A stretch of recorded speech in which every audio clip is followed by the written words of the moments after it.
Post-Aristotle, Greek Philosophy, Part 4, Epicureanism, Professor Michael Botwin, Department of Psychology, California State University, Fresno.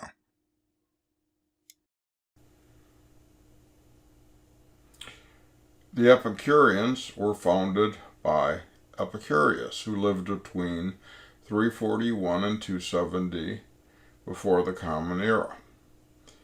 Their basic philosophy was based on Democritus's view of the atoms and atomic structure, without his determinism, however. They believed that free will was based on the free movement of atoms, and you could only rearrange atoms. You could never create or destroy them.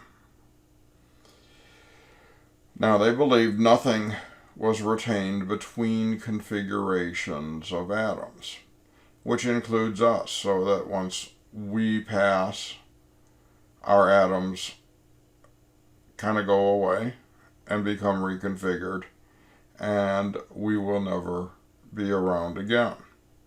So if we're only going to be here once, and nothing will be retained from us after we leave, what are we going to do? The Epicureans basically said, enjoy life now. Epicurious and all of his followers were very interested in what leads to happiness.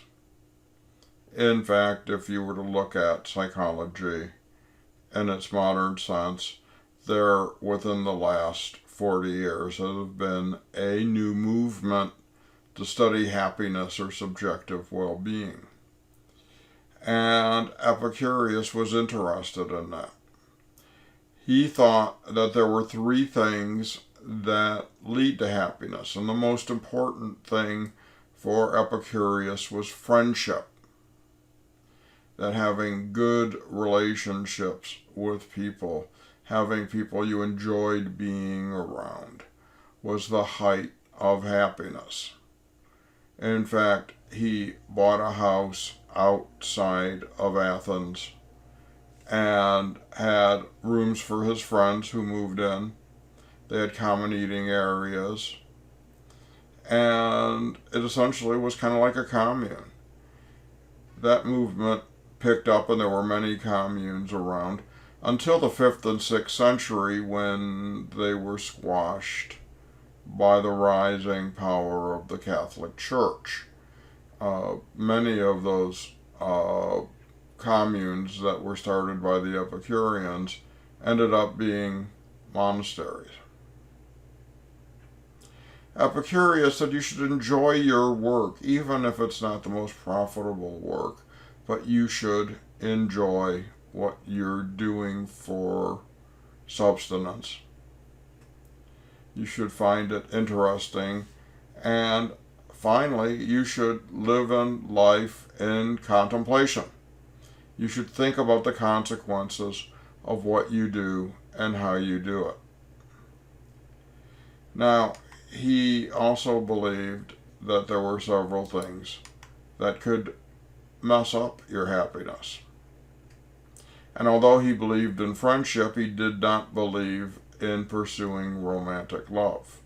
He believed that romantic love was one of those things that caused more problems for humans than anything else. He might not have been wrong about that one. But he believed that if you spend a lot of time worrying about romantic love, you get involved in lots of other things, like jealousies, and he thought love just made you miserable. He must have had some bad experiences. He believed seeking status was not a real route to happiness. He thought individuals that pursued status were always unhappy because they never had enough. Things were never good enough. There was always someone who was trying to take over from their position of status, to to unthrone them. And he also believed that, as the Cynics did, luxury material things not really worth pursuing, because the more luxury things you have, the more you have to worry about someone else taking them breaking, getting old, things like that. So, although he thinks friendship, enjoying your work, and contemplating life are the keys to happiness, he thought that these three things, romantic love, status, and luxury, were actually what he called false lures of happiness. And he believed that many people pursued these things because they thought that it would result in happiness. And it usually doesn't. The Epicureans preferred naturalistic lifestyles. They were again a back-to-earth kind of hippie movement, just like the Cynics. To the Epicureans, the simple life is best. You need to avoid extremes. And Epicurious gives the example that if you have intense pleasure, eventually you're going to have the opposite of that, and you're going to have intense pain. So better to live a moderate lifestyle and avoid those extremes that are going to be, in the end, very painful. So what should you do?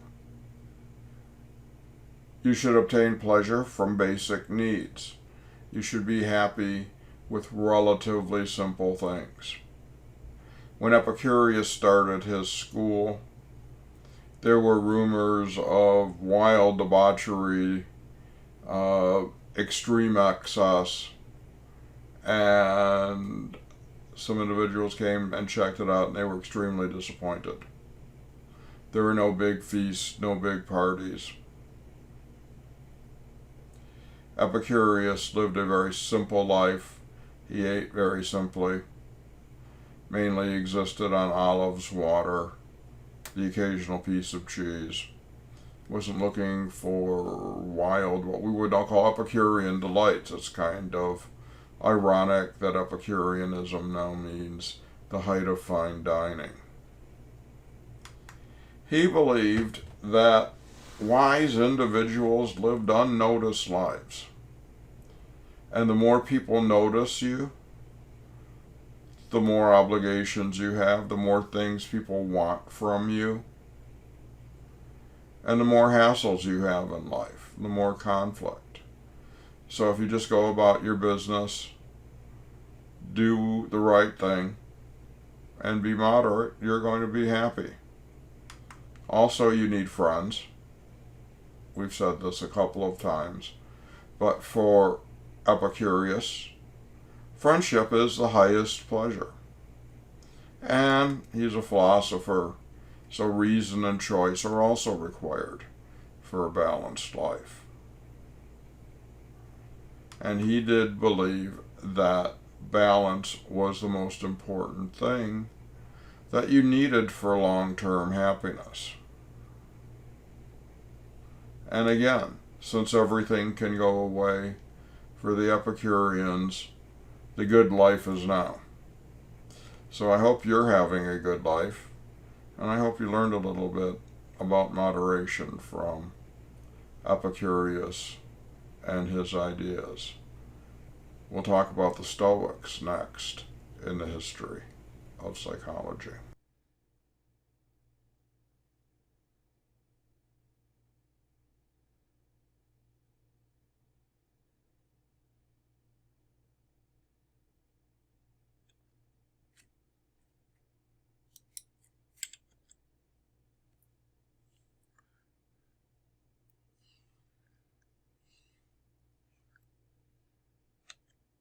This has been a We Have Couches video production. Copyright 2020.